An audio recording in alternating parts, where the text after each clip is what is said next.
हाय good morning dear student. आज के इस लेक्चर में बेटा हम लोग बात करते हैं क्लास 12 हिंदी मीडियम बायोलॉजी के अपने नेक्स्ट टॉपिक की।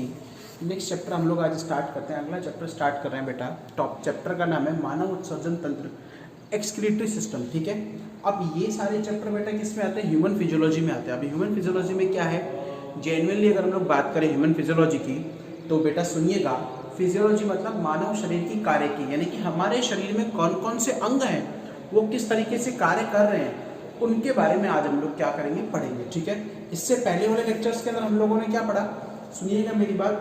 मानव का पाचन तंत्र पढ़ा, श्वसन तंत्र पढ़ा। ठीक है, श्वसन तंत्र के साथ साथ हम लोगों ने मानव के और दूसरे तंत्र पढ़े। आज हम स्टार्ट करते हैं मानव उत्सर्जन तंत्र। ठीक है, हमने रक्त परिवहन तंत्र पढ़ा, क्लियर है, परिसंचरण तंत्र पढ़ा।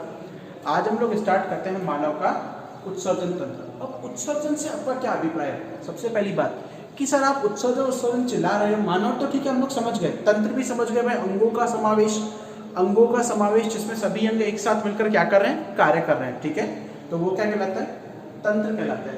अब उत्सर्जन है क्या? नॉर्मली बात करें बेटा, जो हमारा शरीर है ना, मैंने आप लोगों को बताया था कि हमारे शरीर में मेटाबॉलिक रिएक्शंस होती है। ठीक है, उपापचयी क्रियाएं होती है। अब उपापचयी क्रियाओं के फलस्वरूप बेटा उत्पाद बनते हैं। एक तो ऊर्जा बनती है, ठीक है, एनर्जी बन रही है। दूसरा ऐसे उत्पाद बनते हैं जिनको शरीर में हम लोग रख नहीं सकते। ठीक है, ऊर्जा को तो आप लोग रख सकते हो, ठीक है, क्योंकि शरीर को, हम लोगों को क्या है, काम करने के लिए ऊर्जा की आवश्यकता पड़ती है। अब कुछ उत्पाद ऐसे हैं जिन्हें आप लोग शरीर में नहीं रख सकते। अब नहीं रख सकते तो उनका निष्कासन भी जरूरी है, बाहर निकालना भी जरूरी है। तो उत्पादों को शरीर से बाहर निकालना क्या कहलाता है, उत्सर्जन कहलाता है। ठीक है, और ऐसे उत्पाद क्या कहलाते हैं, अपशिष्ट पदार्थ या उत्सर्जी पदार्थ कहलाते हैं। तो पढ़िए, देखिएगा, परिचय में बता रहा हूँ, यानी कि इंपॉर्टेंस तो हालांकि नहीं है इसका, इसके ऊपर काफी कभी क्वेश्चन आता नहीं है बोर्ड क्लास के अंदर, लेकिन फिर भी अगर आ जाए तो हम लोग किस तरीके से पढ़ेंगे। तो सुनिएगा, शरीर में जो उपापचयी क्रियाएं हैं, आप उपापचयी क्रियाएं कितनी होती है बेटा? मेटाबॉलिक रिएक्शंस होती है। ठीक है, अब मेटाबॉलिक में दो टाइप की रिएक्शन, एक तो है कैटाबॉलिक और एक है एनाबॉलिक। भाई उपचय और अपचय तो होता है। ठीक है, अपचय रिडक्शन होता है जिसमें मॉलिक्यूल क्या करते हैं, टूट रहे। ठीक है ना, उपचय में क्या हो रहा है, जुड़ रहे। तो मॉलिक्यूल जुड़ रहे और टूट रहे, और जिसके फलस्वरूप क्या बन रही है कि अब उपापचयी क्रियाएं हो रही है। तो उपापचयी क्रियाओं के फलस्वरूप एक तो बनी ऊर्जा। ऊर्जा क्या किया, शरीर ने यूज में ले लिया।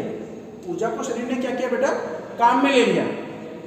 लेकिन अब उसके बाद इसके फलस्वरूप कुछ और हानिकारक पदार्थ, अब हानिकारक मतलब शरीर के लिए कोई काम के लिए, उन्हें आप अनावश्यक पदार्थ भी बोलते हो, शरीर के लिए काम की नहीं है, और हानिकारक और अंदर रहेंगे तो बीमारियां फैलाएंगे। ठीक है, पदार्थ जैसे CO2, भाई आप लोग श्वसन ले रहे हो, सांस कर रहे हो, सांस ले रहे हो, आपने ऑक्सीजन लिया और आपने कार्बन डाइऑक्साइड छोड़ दिया। ऑक्सीजन तो लिया, काम आ रही है ऑक्सीजन, फलस्वरूप कार्बन डाइऑक्साइड बनी, तो वो क्या करेगी, काम नहीं आ रही है, बाहर छोड़ दोगे। आई बात समझ में?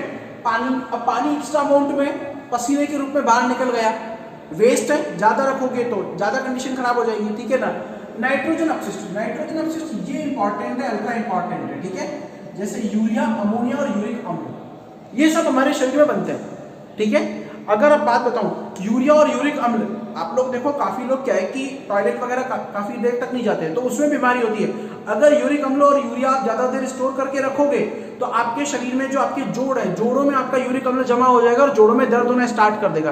तो ये अपशिष्ट पदार्थ है, ऊपर से शरीर के लिए हानिकारक हो रहा है। भाई एक तो काम नहीं आ रहा और बीमारियां फैला रहा है। ठीक है, अमोनिया बहुत जहरीली गैस है शरीर में, अमोनिया ज्यादा हो गई तो ऑक्सीजन का अमाउंट वैसे ही कम हो जाएगा।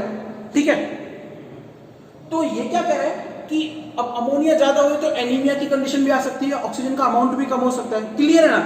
यानी कि ये हानिकारक पदार्थ क्या है, एक तो शरीर में बन रहे हैं, बनने के बाद कुछ काम भी नहीं आ रहा और ऊपर से बीमारियां और फैला रहे हैं। तो इन्हें या इनका निष्कासन जो है वो जरूर होना चाहिए। ठीक है, और ऐसे हानिकारक पदार्थ को आप अपशिष्ट पदार्थ कहते हैं या फिर उत्सर्जी पदार्थ कहते हैं। क्लियर है? क्लियर है? अब भाई CO2 और जल तो ठीक है हम लोग पढ़ चुके हैं। CO2 आप श्वसन में ऑक्सीजन अंदर ले रहे हो, CO2 बाहर छोड़ रहे हो। ठीक है, जल जो है वो मलमूत्र और पसीने के द्वारा, नॉर्मली पसीने के द्वारा बाहर निकल रहा है, एक्स्ट्रा अमाउंट में पानी है, पसीने के द्वारा बाहर निकल रहा है। ठीक है, लेकिन जो नाइट्रोजन अपशिष्ट पदार्थ है बेटा, ये तो शरीर के लिए बहुत हानिकारक होता है। ठीक है, तो इनको शरीर से बाहर निकालने की क्रिया क्या कहलाती है, उत्सर्जन कहलाती है। क्या कहलाती है बेटा, उत्सर्जन। तो नाइट्रोजन जो यौगिक आपके शरीर में बने, यौगिक आप केमिस्ट्री में पढ़ चुके हो, कंपाउंड होते हैं। ठीक है, जो दो तत्वों हैं, दो तत्वों के मिलकर बनते हैं। ठीक है ना, तो अब ये यौगिक नाइट्रोजन यौगिक जो है, जैसे आपका अमोनिया है, ठीक है, नाइट्रोजन और हाइड्रोजन किससे मिलकर बना, ठीक है, यूरिया है, यूरिक अम्ल है, ठीक है।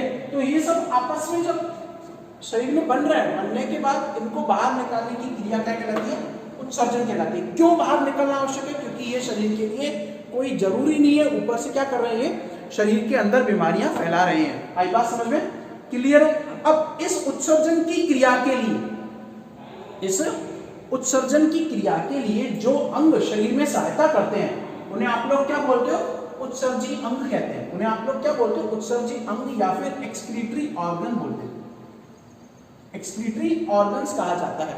क्लियर है ना, क्लियर है। और ये सारे अंग एक साथ मिलकर एक तंत्र बनाते हैं। तंत्र का मतलब अंगों का वह समूह जिसमें सभी अंग एक साथ मिलकर एक कार्य को करें, क्या कहलाता है, अंग तंत्र कहलाता है। और हमें पता है मनुष्य का शरीर किस लेवल का है, अंग तंत्र लेवल का है। अलग अलग अंग तंत्र पाए जाते हैं भाई, दृष्टि तंत्र है, अध्यावरणी तंत्र है आप लोगों का पाचन तंत्र है, श्वसन तंत्र है, गति तंत्र है, ठीक है, हम लोगों की बॉडी में जनन तंत्र है। तो ये सारे के सारे ऑर्गन सिस्टम्स हैं।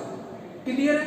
अब मेजर आपका चैप्टर हालांकि यहाँ से स्टार्ट किया था, फिर भी इसको मैंने लिखा है, ये भी स्टार्ट होना था, नाइट्रोजन अपशिष्टों का डिस्कशन, ठीक है, रिमूवल ऑफ नाइट्रोजन वेस्ट,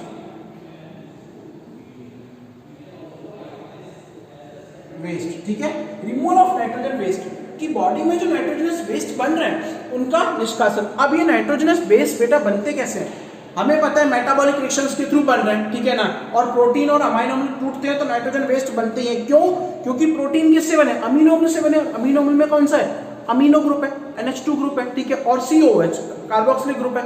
तो ये दोनों क्या बने, एसिड भी बनाएगा, अमोनिया भी बनाएगा, ठीक है, अम्ल भी बनाएगा और क्या बनाएगा, अमोनिया भी बनाएगा। तो इसलिए जो नाइट्रोजनीय अपशिष्ट है, काफी बार क्वेश्चन आता है, लिखिएगा नाइट्रोजनीय अपशिष्ट का निर्माण किस तरह होता है। तो नाइट्रोजनीय अपशिष्ट का निर्माण प्रोटीन के उपापचय के द्वारा होता है। प्रोटीन जितनी भी टूटती है नाइट्रोजन अपशिष्ट लेके आती है, ठीक है, प्रोटीन के उपापचय के कारण होता है। क्लियर है। अब इसमें सबसे पहला भाग आता है अमोनिया का। बेटा सबसे खतरनाक गैस है NH3 जो है, ठीक है ना। अमोनिया जो है वो सबसे खतरनाक गैस है, ठीक है, हमारे शरीर में भी बनती है, ठीक है, लेकिन कुछ छोटे अम्लों में। अब ये किससे बनती है, प्रोटीन और अमीनो अम्ल के विघटन के द्वारा। जब वो टूटे तो निर्मित होती है, यानी कि कब बनती है। और दूसरी खतरनाक बात क्या है कि ये पानी में घुलनशील है, ठीक है ना। अमोनिया जो है पानी में बहुत भयानक मात्रा में घुलता है, इसलिए इसके उत्सर्जन के लिए बेटा अधिक मात्रा में जल की आवश्यकता होती है। क्लियर है, मेन पॉइंट है। काफी बार क्वेश्चन आता है कि अमोनिया के उत्सर्जन के लिए जल की आवश्यकता अधिक क्यों होती है, क्योंकि ये जल में घुलनशील है, इसलिए इसके उत्सर्जन के लिए जल की आवश्यकता होती है, ठीक है। और जो प्राणी अमोनिया को उत्सर्जित करते हैं उन्हें आप लोग अमोनोटैलिक कहते हैं। क्या बोलते हैं हम लोग, अमोनोटैलिक। काफी बार क्वेश्चन आता है व्हाट आर द अमोनोटैलिक, कि जो प्राणी अमोनिया को उत्सर्जित करते हैं क्या कहलाते हैं, अमोनोटैलिक कहलाते हैं। क्लियर है। जैसे प्रोटोजोआ, हाइड्रा, अलवणीय मछलियां। अलवणीय मतलब वो मछलियां जो साफ जल में, स्वच्छ जल में पाई जाती है, समुद्री जल में नहीं पाई जाती। समुद्री जल में बेटा लवणीय मछलियां आती है, ठीक है। पॉलीफेरा, एनेलिडा आदि। क्लियर है।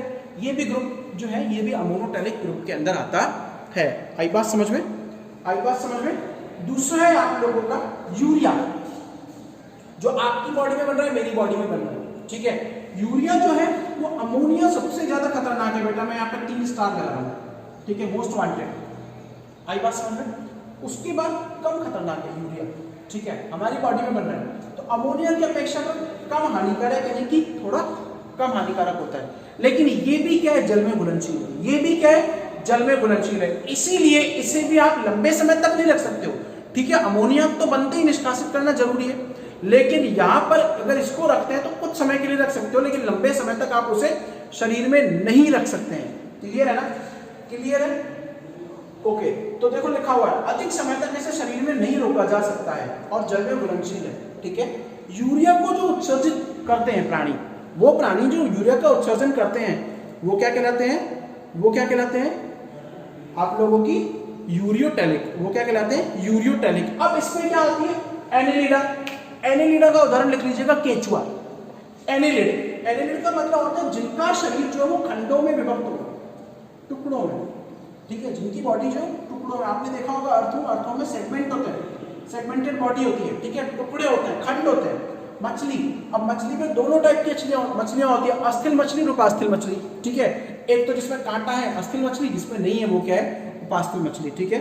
इसके अलावा आप लोगों के उभयचर जंतु एम्फीबियंस, एम्फीबियंस में कौन आता है, पेटेंट एग्जांपल आपका फ्रॉग, उभयचर, ठीक है, जो दोनों वातावरण में रह सकते हैं। स्तनधारी मनुष्य, खरगोश, बंदर, ठीक है, मनुष्य, खरगोश, बंदर, ठीक है। ये क्या है, यूरियोटेलिक है। ये क्या है, यूरियोटेलिक, यानी कि जो यूरिया के रूप में अपने उत्सर्जी पदार्थ का क्या कर रहे हैं बेटा, निष्कासन कर रहे हैं, ठीक है। तीसरा आता है यूरिक अम्ल, सबसे लोएस्ट कैटेगरी का, यानी कि ठीक है शरीर में बन रहा है, हानि नहीं पहुंचाता, बहुत कम अमाउंट में हानि पहुंचाता है, ठीक है, कम विषैला है और जल में अघुलनशील है बेटा, पानी में घुलता नहीं है, याद रखिएगा, ठीक है। और अधिक समय तक इसे शरीर में रोका जा सकता है। आई बात समझ में, इसे अधिक समय तक रोका जा सकता है। दूसरी बात, अब जल में घुलनशील नहीं है तो इसके उत्सर्जन के लिए पानी की आवश्यकता भी नहीं होती है, ठीक है। जल में घुलनशील नहीं है तो उत्सर्जन हेतु पानी की आवश्यकता भी ना के बराबर है, नहीं होती है, ठीक है। और जो जीव, जो जंतु यूरिक अम्ल का निष्कासन करते हैं या उत्सर्जन करते हैं उन्हें आप लोग यूरिकोटैलिक बोलते हो, ठीक है, यूरिकोटैलिक बोलते हो, ठीक है। अब यूरिकोटैलिक के अंदर कौन कौन से आते हैं आपके, इंसेक्ट, कीट जितने भी हैं वो, सरीसृप, सरीसृप मतलब रेंगने वाले जीव, रेंगने वाले जीव, ठीक है। पक्षी, आपके एम्फीबियंस जितने भी हैं सारे के सारे इसमें आते हैं, ठीक है। अब रेंगने वाले जीव के अंदर सुनिएगा मेरी बात, सरीसृप में काफी लोग क्या बोलते हैं कि सर जो सरीसृप होते हैं उनके पैर नहीं होते, ठीक है, मैं मानता हूं नहीं होते। अब पता है वो लोग क्या कहते हैं, जो लिजार्ड है, जो छिपकली है, छिपकली को सरीसृप में रखते हैं क्योंकि सर इसके पैर हैं लेकिन वो काम की नहीं है बेटा, वो अपने पेट के बल के चढ़ती है, ठीक है ना। तो सरीसृप क्या है, छिपकली क्या है, वो भी सरीसृप के अंदर आता है, ठीक है। लिजार्ड, वो लिजार्ड आता है, आपका गार्डन लिजार्ड आता है, ठीक है, ओके। मरुस्थलीय जंतु, यानी जो जंतु आपके मरुस्थलीय आवास में पाए जाते हैं वो तो ऑब्वियसली बात है यूरिकोटैलिक होंगे। क्यों होंगे, क्योंकि वहां पर पानी की क्या है, बहुत अल्पता है, बहुत ही ज्यादा कमी है, तो उस केस में वो यूरिक अम्ल का निष्कासन करते हैं। क्लियर है ना, क्लियर है। आगे बात करते हैं बेटा उत्सर्जन तंत्र की। अब उत्सर्जन तंत्र, तंत्र मतलब अंगों का समूह, तंत्र का मतलब क्या होता है बेटा, अंगों का समूह, यानी अंगों का वह समूह जिसमें सभी अंग मिलकर किसी एक ही कार्य को संपादित करें, किसी एक ही कार्य को संपादित करें, क्या कहलाता है, अंग तंत्र कहलाता है। और मानव शरीर में ये अंग तंत्र काफी प्रकार के होते हैं, ठीक है, अलग अलग है, अलग अलग कार्यों के लिए। भाई जैसे देखने के लिए, विजन के लिए दृष्टि तंत्र है, आंख से, आंख के बाद नर्व्स वगैरह से मिलकर बना हुआ है, ठीक है। आप लोगों का अध्यावरणी तंत्र है, त्वचा से मिलकर बना हुआ है, ठीक है। आपका रक्त परिसंचरण तंत्र है, ब्लड आता है, वेन्स आती है, हार्ट आता है उसमें, ठीक है। आप लोगों का पाचन तंत्र है, आहार नाल पूरी की पूरी आती है, जनन तंत्र है, ठीक है। हम लोगों का अंतःस्त्रावी तंत्र है, समझिएगा, ठीक है। और अंतःस्त्रावी तंत्र के बाद में आप लोगों का आता है अलग क्या, नेक्स्ट आप लोगों का उत्सर्जन तंत्र आता है। क्लियर है, तो ये सारे के सारे क्या है, तंत्र है। तंत्रिका तंत्र आता है जिसमें ब्रेन आता है, स्पाइनल कॉर्ड आता है, आपका तंत्रिकाएं आती है, ठीक है। आप लोगों का सेंस ऑर्गन्स जो आता है, आप लोगों के ज्ञानेंद्रिय तंत्र आता है, आंख, नाक, कान वगैरह आते हैं। क्लियर है, तो ये सारे क्या है कि अलग अलग तंत्र हैं जो अलग अलग कार्य को करने के लिए डिजाइन किए गए हैं, नहीं अलग अलग कार्य को करने के लिए जिम्मेदार होते हैं, उत्तरदायी होते हैं। तो उत्सर्जन हेतु जो तंत्र कार्य करता है उसे आप लोग क्या बोलते हो, उत्सर्जन तंत्र बोलते हो। यानी मनुष्य में अपशिष्ट पदार्थों के निष्कासन हेतु जो अंग तंत्र जिम्मेदार होता है उसे आप लोग क्या बोलते हो बेटा, उत्सर्जन तंत्र की संज्ञा दी जाती है, ठीक है। अब उत्सर्जन तंत्र में होता क्या क्या सुनिएगा। सबसे पहले ए पेयर ऑफ किडनी, ठीक है। अब ए पेयर ऑफ किडनी, सबसे पहला बात किडनी बेटा बहुत महंगी बिकती है लेकिन हमें बेचनी नहीं है, ठीक है। किडनी, पेटेंट आपने नाम सुना होगा, रक्त तो हिंदी में बोलते हैं, ठीक है, किडनी जो से अच्छे समझ में आ जाएगा। किडनी का एक जोड़ा मतलब संख्या में कितनी होंगी, 2, संख्या में कितनी होंगी 2, ठीक है। किडनी के अलावा मूत्रवाहिनियां 2 होती है, मूत्राशय होता है, आप लोगों की शिराएं होती है। आई बात समझ में, मुख्य अंग तो होता है ये, क्लियर है, मूत्रवाहिनियां, शिराएं, मूत्रमार्ग और मूत्राशय, ठीक है, और किडनी। आई बात समझ में, तो ये सारा का सारा मिलकर क्या बनाते हैं आप लोगों का, नॉर्मली मैं अगर बात करूं तो ये सब मिलकर आपका उत्सर्जी तंत्र बनाते हैं। अब बात करते हैं किडनी में, ठीक है।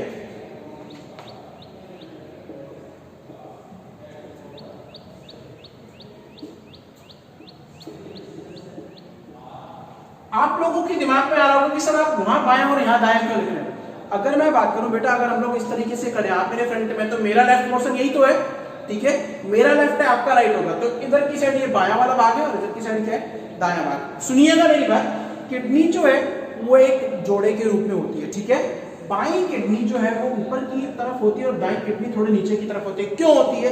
क्योंकि दाएं भाग में आप लोगों के डायफ्राम उपस्थित होता है, इसीलिए बाईं किडनी थोड़ी ऊपर की तरफ और दाईं किडनी थोड़ी नीचे की तरफ होती है। क्लियर है ना बेटा? क्लियर है, ये याद रखिएगा। हालांकि किडनी हम लोग नेक्स्ट वीडियो के अंदर किडनी को डिटेल में लेंगे, किडनी को हम लोग डिटेल में लेंगे, चिंता मत कीजिएगा, ठीक है। अब बात करते हैं किडनी जो है कितनी होती है, संख्या में तो होती है। किडनी के ऊपर कैप के फॉर्म में टोपी नुमा आकृति के रूप में बेटा आपकी एड्रिनल ग्लैंड यानी कि अधिवक्र ग्रंथि होती है। ये भी जब आपकी अंतःस्रावी ग्रंथि हम डिटेल में पढ़ेंगे तब पढ़ेंगे। अभी इतना याद रखना कि किडनी के ऊपर जो एड्रिनल ग्लैंड है वो एक कैप के फॉर्म में टोपी के रूप में होती है। बेटा देखो, ये रही और ये रही, ठीक है। ये क्या होती है? इससे आप लोग इमरजेंसी ग्लैंड भी बोलते हैं, इमरजेंसी ग्लैंड, आपातकालीन ग्रंथि भी बोलते हैं। आपातकालीन क्यों बोलते हैं आपातकालीन ग्रंथि? क्योंकि बेटा ये आपातकाल में, इमरजेंसी में, एक शॉकिंग न्यूज के टाइम पर, ये शॉकिंग कंडीशन में हमारी बॉडी को प्रिपेयर करती है, हमारे शरीर को क्या कर रही है, तैयार करती है, ठीक है।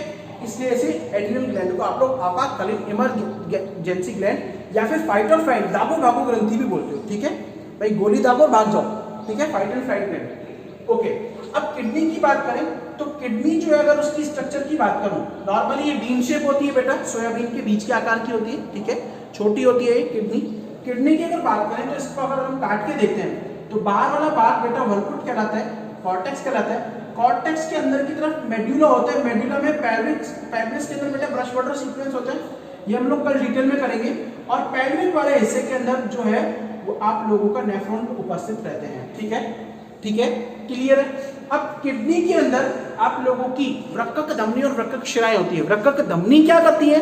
शुद्ध रक्त को, यानी किडनी में काम क्या होता है? रक्त का प्योरिफिकेशन। यहां पर आया, अब काफी लोग गलत बताते हैं, बोले कि हृदय जो है रक्त का प्योरिफिकेशन, नहीं, हृदय केवल रक्त को पंप करता है, उसको धकेलता है। प्योरिफिकेशन, शुद्धिकरण जो है आपकी किडनी में और आपके फेफड़ों में होता है। फेफड़ों में जो CO2 है वो बाहर फेंक दी जाती है, निकाल कर उड़ा बाहर पहुंचा दी जाती है, लेकिन यहां पर क्या है, जो नाइट्रोजन अपशिष्ट है उनको क्या है, एब्जॉर्ब करके उनको सोख कर उनको बाहर निकाला जाता है। क्लियर है? तो बात करें किडनी जो है, किडनी के अंदर आप लोगों की वृक्क धमनी और वृक्क शिरा यानी कि रीनल आर्टरी और रीनल वेन्स। रीनल वेन क्या कर रही है? जो ये ब्लू कलर का है, इसमें जो महाशिरा है इसमें तो होता है बेटा अशुद्ध रक्त। क्या होता है? अशुद्ध रक्त। और महाधमनी में क्या होता है? शुद्ध रक्त, ठीक है। महाशिरा क्या करती है? अंगों से अशुद्ध रक्त को किडनी में लेके आती है, ठीक है, ठीक है। और जो महाधमनी है वो क्या करती है बेटा? किडनी से शुद्ध रक्त को अंगों तक ले जाती है। आई बात समझ में? दोनों एक दूसरे के अपोजिट काम करती है। ओके, अब महाशिरा की वो भाग जो किडनी में प्रवेश करता है उसे आप लोग वृक्क शिरा रीनल वेन बोलते हो, और महाधमनी का वो भाग जो किडनी से खून बाहर निकालता है उसे आप लोग वृक्क धमनी या फिर रीनल आर्टरी कहते हैं, ठीक है। प्रत्येक किडनी से एक लंबी मूत्र वाहिनी निकलती है, ठीक है, जो क्या करती है, किडनी में जो फिल्ट्रेट निकलता है उस फिल्ट्रेट को बाहर ले जाती है, ठीक है। मूत्र वाहिनी मूत्र मार्ग का निर्माण करती है और मूत्र मार्ग के द्वारा जो आपका वेस्ट पदार्थ है, जो यूरिन है, यूरिन जो है बेटा वो मूत्राशय में, यूरिनरी ब्लैडर में जाकर एकत्रित हो जाता है। आई बात समझ में? ये आज के लिए आपका इंट्रोडक्शन है मानव उत्सर्जन तंत्र का। कल हम लोग डिटेल में लेंगे किडनी के बारे में, ठीक है। Okay, thank you.